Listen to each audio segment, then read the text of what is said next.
The entertainment landscape is currently navigating a brutal systemic price discovery period, characterized by the collapse of legacy production cycles and an aggressive recalibration of what defines a successful intellectual property.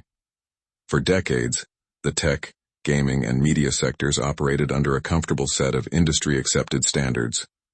Today, those old-world frameworks are being systematically deleted by shifting consumer demands, a hyper-accelerated market pace, and the quiet integration of automated production pipelines. A stark manifestation of this structural decay arrived with the news that Bungie has effectively abandoned its long-standing flagship Destiny 2 framework to salvage the extraction shooter Marathon. To many industry analysts, this sudden triage didn't come as a shock, but rather as an inevitable symptom of an antiquated operational ethos. For an industry that used to rely on predictability, this moment represents a broader, undeniable truth. The old mechanics of bringing large-scale multimedia products to market are fundamentally broken. This disruption extends far beyond the borders of video games, bleeding deeply into the fabric of traditional Hollywood filmmaking and prestige television. A poignant example occurs when evaluating recent mainstream blockbusters, such as the latest Star Wars cinematic trailers featuring legacy imagery like AT-AT walkers. When held against the light of modern generative AI video pipelines, a stark truth emerges. The multi-million-dollar corporate visual effects no longer look inherently superior to agile AI-assisted rendering. Despite an intense vocal anti-artificial intelligence sentiment currently dominating Western creative circles, the technological momentum is already entirely past the point of no return. The defensive posture taken by legacy creatives ignores the mathematical reality of production efficiency, where automated tools are not necessarily replacing every worker, but are allowing a highly skilled top 10% of creators to entirely displace the bottom 90%. The friction here is structural rather than purely artistic, as Western studios increasingly find themselves competitively disadvantaged by rigid procedural and ideological frameworks. While domestic production houses debate the abstract soul of human-generated media, agile global competitors in regions like China and South Korea are seizing the operational advantage. These overseas studios are leaning into automated asset creation, procedural design, and rapid iteration workflows without the baggage of corporate bureaucracy. By the time a Western studio completes a multi-year administrative review for a single project asset, international creators have already shipped, patched, and monetized a responsive alternative. The argument that audiences will reject algorithmically augmented or highly efficient slop is thoroughly disproven by looking at raw consumer engagement metrics across modern digital platforms. A quick scroll through YouTube Shorts, Instagram Reels, or TikTok reveals a massive parallel media ecosystem where AI-assisted content routinely clears hundreds of thousands of likes and millions of views. The broader, global consumer base does not police the technical lineage of their entertainment. They seek immediate, accessible gratification, and they possess an endless appetite and capital for content that fits that exact mold. Furthermore, the mainstream narrative that anti-AI activism is successfully gatekeeping major corporations from implementing these tools is a profound misunderstanding of modern enterprise integration. The obvious, unrefined AI generation of yesteryear has quietly evolved into sophisticated, seamless integration, where the end user can no longer easily discern the procedural stitching. Corporations haven't stopped utilizing automation. They have simply gotten significantly better at masking it, quietly closing the gap in perceptive visual quality. This rapid closing of the quality gap ties directly back into the existential crises faced by legacy development giants like Bungie. These institutions are trapped using a bloated, heavy-handed development methodology that was brilliantly optimized for the economic realities of 2005, but is completely incompatible with 2026. When a creative process requires 7 tiers of managerial oversight, extensive corporate HR compliance, and years of siloed production, the resulting product arrives to the market dead on arrival. The fundamental flaw of the legacy megaproject is that consumer demand is highly fluid, whereas a 7-year development cycle is entirely rigid. When a massive studio spends half a decade chasing a trending genre, they risk an iceberg scenario where the entire target demographic shifts during production.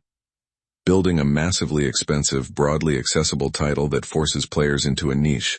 Punishing extraction format is the corporate equivalent of serving bacon-flavored ice cream, a fundamental mismatch of product and audience that sinks a project before it even launches. The financial fallout of these miscalculations is staggering, particularly when looking at corporate acquisitions made during the height of the media bubble. When a conglomerate like Sony purchases a studio for $3.6 billion, only to watch its primary intellectual properties experience multi-hundred-million-dollar devaluations a few years later, it exposes a massive systemic flaw. These multi-billion-dollar entities are increasingly proving that they are no longer too big to fail, but rather they have become far too massive to successfully compete. In stark contrast to this bloated decay, the modern market is validating the emergence of the ultra-agile mid-sized studio, entities ranging anywhere from 15 to 200 personnel. These lean operations possess the liquid, real-time decision-making capabilities required to survive an erratic media ecosystem. They do not operate under the illusion that a product must remain frozen upon delivery. Instead, they treat their media as a living, hyper-adaptive software deployment. A perfect case study in this operational agility can be found in the rollout of major international titles like Crimson Desert. While certain elements of the title faced severe criticism at launch, the studio bypassed months of bureaucratic corporate sign-offs to deploy immediate continuous Day 1 and Day 2 patches. By rapidly listening to community sentiment and injecting new game modes and system overhauls in near real time, they salvaged their corporate reputation in weeks, a feat that historically cost legacy studios millions of dollars and years of grueling damage control. There are, of course, magnificent anomalies to this rule of corporate decay, specifically observed in long-standing Eastern institutions like Nintendo, Capcom, and From Software. Though these studios are objectively massive, they remain entirely insulated from short-term trend chasing because they operate toward an unwavering, timeless creative North Star.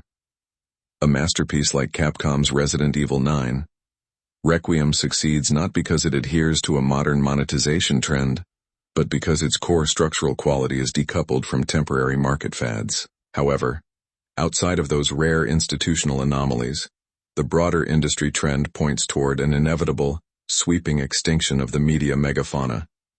In the natural world, survival does not favor the strongest or the most intelligent species, but rather the organism that is most dynamically adaptive to environmental volatility. As the economic ecosystem dries up for bloated, single-purpose creative operations, these massive corporate structures are bound to fracture under their own weight. Over the next 5 to 10 years, the entertainment landscape will see a mass migration of top-tier creative talent away from monolithic publishers and toward independent, focused collaboratives. This shift is already yielding historic results, as seen with Sandfall Interactive and their breakout success with Clair Obscur, Expedition 33.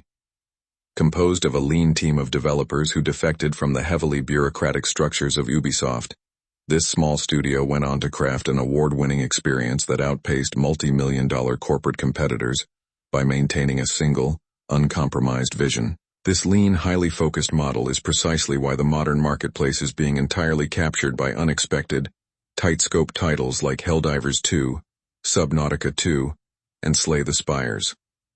The industry will always maintain a boutique, high-end reservation for the occasional singular auteur production, much like a Hideo Kojima project or a Christopher Nolan theatrical release. However, the everyday middle-tier market that used to sustain Hollywood and major gaming publishers is being permanently handed over to the agile independents. The ongoing cultural pushback against automated and hyper-efficient media production is largely an astroturfed campaign spearheaded by institutional cartels who stand to lose the most financial leverage.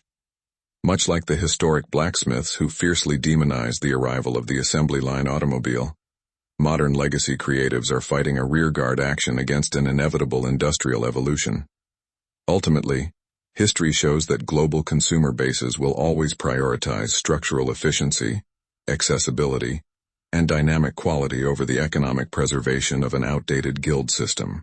What we are witnessing across gaming, cinema, and digital media is a necessary, albeit painful, evolutionary cleansing. The era of trying to engineer an all-encompassing, homogenized everything product that must capture 80% of the global populace just to break even is officially over. The future belongs to the lean, the automated, and the hyper-focused creators who understand that in a world of rapid technological disruption, agility is the only real form of wealth protection.